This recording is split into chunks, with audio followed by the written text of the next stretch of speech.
4.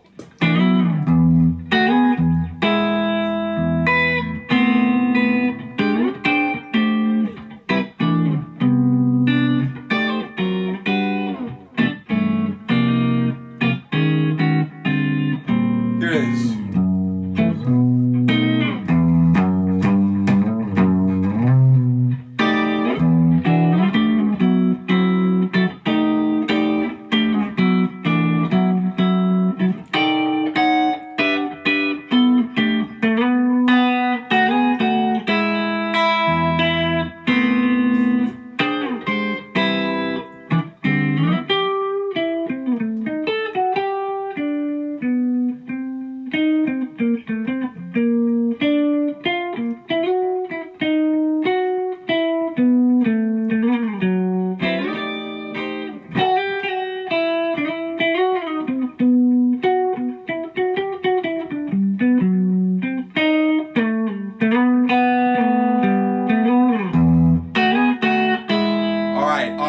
Lots to discuss right there. Step 1 on how to improvise through chord changes in odd meters is to only play on the clave of the harmonic rhythm. So let's talk about some rhythm for a second. You may have noticed the odd meter. Let's talk about it. It's a 13-4 situation. But how do we make sense of 13-4? Well, in this context, we have a bar of 7 and a bar of 6. Now, in the first part of the solo section, the bar of 7 is organized like this. What I just play?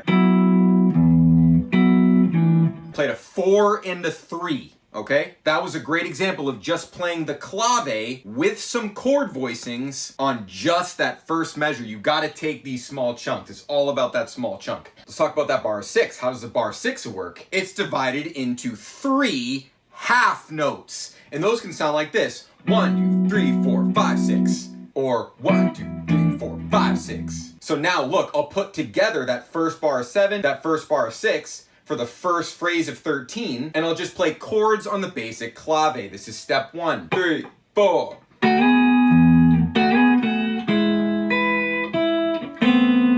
See what I did there? Where did I just end up? In bar 3 of the form. We're back to that first clave. Oh, thank God, we get to use the same clave. So now what we gotta do is create just a chord pathway on that clave. And right before I do that, this is gonna be the perfect time to tell you that if you wanna understand all these chord voicings that I'm doing, I teach one of the best harmonic fluency courses that's ever existed anywhere. And everything I'm showing you right now is broken down in simple, childlike terms inside my harmonic fluency course. All right, so back to bar 3. Look what A minor I'm playing. I'm playing the classic. You know that one, right? So the whole idea here is I just want a single chord pathway through the form on the claves. That's all I need for step 1. I don't need a million chord voicings. Although, caveat that with, by knowing one chord voicing, I know like 100. Like this, right? This is my little A minor 9 open string situation. But what about not open strings? So if I see this, I also see all of that.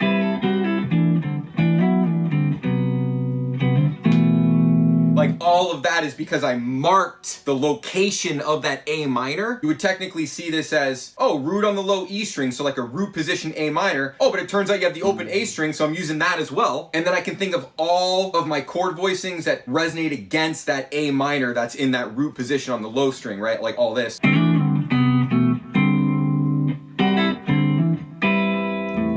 Oh, never forget the open string. That's why back to the OG.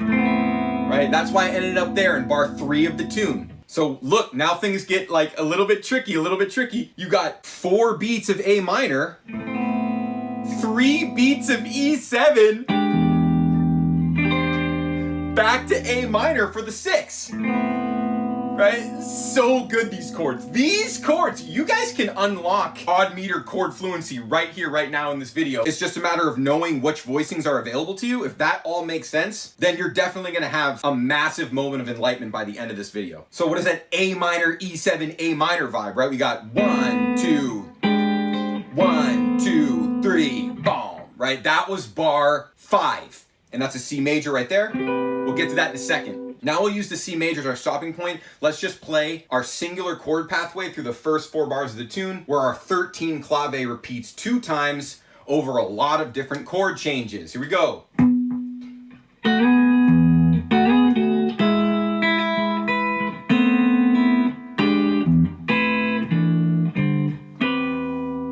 See, you guys are already geniuses. You already cracked the code right there. You understand everything right there. You understand everything. The only question a lot of you probably have is like, well, what are those chord voicings? Some of you already know what they are. The ones you don't know are more like these ones. And literally that's that C major. Talk about this C major. Look, 4 beats of C major, 1.5 beats of A minor 7 flat 5, 1.5 beats of D7 altered, and 6 beats of G major. So that is a slippery little thing right there. Bar 5 into 6. So we just get this, you know what I mean? We know what the clave is. All we need to do is put chords on it.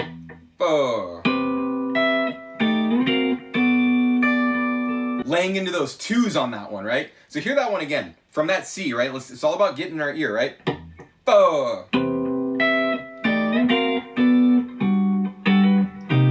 Right, just went on to the next part of it, right? We'll get there in a second. But hear that 6. 1, 2, 3, 4, 5, 6. Or 1, 2, 3, 4, 5, 6. That's gonna come in handy when we're improvising.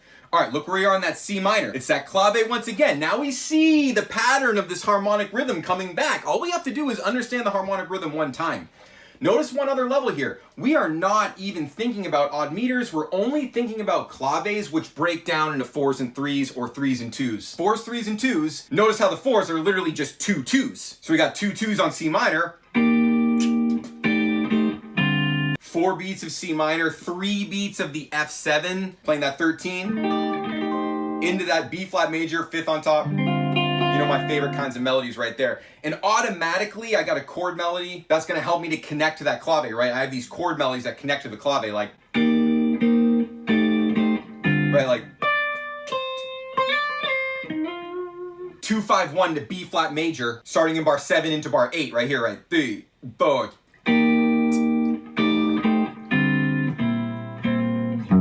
See what I'm doing there? 1 2 3 4 5 6 boom, right? Second half of the tune gets all minor. We're gonna go to the minor in a second, but let's actually now just recap the first half of the tune. Now we've got chord pathways that fit that clave, and we don't even need to worry about the harmonic rhythm. All we're gonna do is just ingrain it in our ears by just playing it. And if we need to count and slow down, we can definitely do that. The one thing I'd want to be very keenly aware of is that learning to play things at painfully slow tempos is like the best practice of all time. And even just to make that point, I'm gonna do that right here. So my delay is like 1 2 3 4 5 6 7 1 2, right? That's where I am. I'm gonna go half that speed on this clave just to ingrain it in our souls, including mine.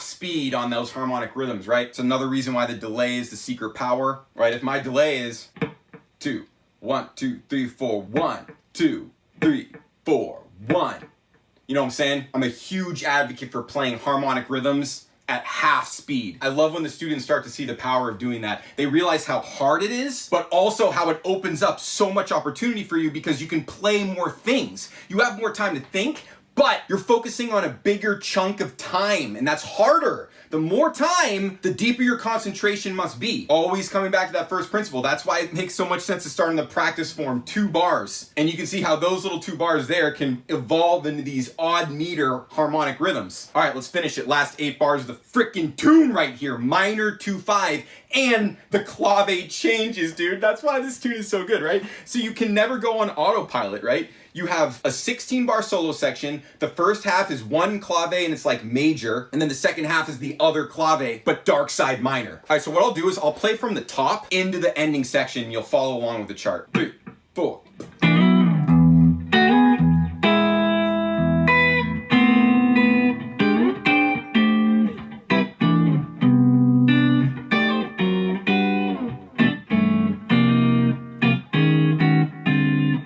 Here it is.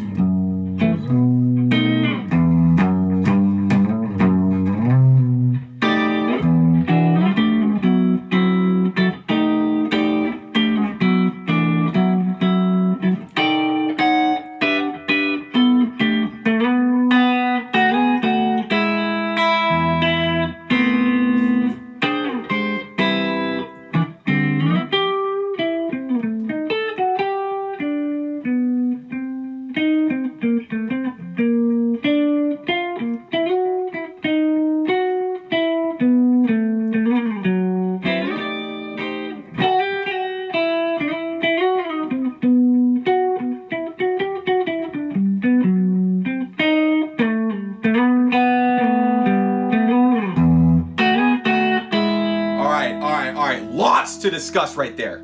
Right on the surface there is how I keep coming back to the same motif at the top of each form, that down home. Every time, right? People are afraid to play the same licks, but if you have conviction in the lick and you see subtle variations, you know what I'm playing, subtle variations. Sometimes I'm playing this open string, sometimes I'm playing that open string. But what it does is it marks a new beginning, a new genesis, and realigns your focus. It's one of the beautiful things of playing forms with other people. When people are locked into forms, they hit similar release points. For example, the top of the form. If you guys are all bulletproof and you all psychically understand the same form, you guys see that top coming a mile away and you're gonna just paste it out of the universe. All right, so this clave at the end bit, 7 is just reverse, right? It's 1, 2, 3, 1, 2, 3, 4, 1. But the 6 is dotted quarter notes, dude. Just hear it. 3, 4.